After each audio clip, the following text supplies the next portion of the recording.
লাল শাকটি ইচ্ছা মাছ দিয়া ঝোল ঝোল করে আনা তাহলে সারো তুমি এখনো যাও নাই? আমার বউ তুই আমি যাইতার বউ কি করি ল আমার লগে ল গোলামের পুত, তোর কি কথা কানে ঢুকে না? তোর কয়বার কইছি আমি তোর মতো বেটা লাগে সংসার করুম না আমি? হ্যাঁ, শরম লজ্জা কিছু নাই? আমার বাপে একটু আগে গাছটা ধাক্কা দিয়ে এসে ঘর থেকে বাইর করলো, এখন আমার বসে এনে কোন দূর লইয়া যা বাইরে এদিকে। আচ্ছা হইছে বুঝছি রাগ বেশি হয়েছে ল আমার ল তোরা যে গোলামের পুত কইলাম আমি, তোর কি গায়ে লাগে না কথাবার্তা? গায়ে লাগলে সংসার করতাম আমি তোমার কোনো কথাই আমার গায়ে লাগে না আর কথা তো হাসাই কইছো আমার বাপে তো গোলামি ছিল মানুষের কাছে কাম করতো নাম ছিল গোলাম হোসেন তুই আল্লাহ হাসতেন থেকে যা, তোর লাগে সংসার আমি করুম না। কথা সংসার করতাম আমার লাগে কি করছে আমার দুষ্টা কোন জায়গায় কর তুমি কি করছস তুই বুঝছ না?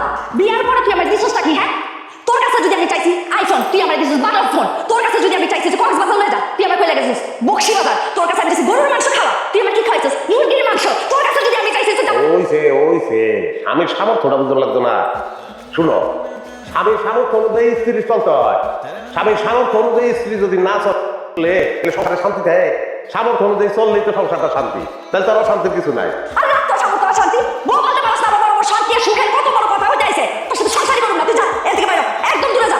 তোরা যাতে আমার বাড়ির ত্রিসীমানা না দেখি, মনে রাখিস। যা চোখের সামনে থেকে বাইরে। আরে পাগল তুমি কইলে কি চোখের সামনে থেকে যাবো আমি যাইতাম আমি তো বাড়ির কৃষি মানে থাকবো বাড়িতে ঢুকবো তোমার লগে তো আমার ডিভোর্স হয় না হয়েছে ডিভোর্স হয় না? ডিভোর্স হইব 3 দিনের মাথায় তোর আমি ডিভোর্স হইতে পারাইতেছি। যা যা এখন। তুমি যদি আমার ডিভোর্স দাও তো সংসার করবো না দিলেও তোমার লগে সংসার করবো কথা বাড়ায় আছে হ্যাঁ ডাল দিয়ে রাখা কখন হতে কাছে যা তোরে কেমনে খাই দে তো, আমি দেখতাছি। আম্মা, আব্বা।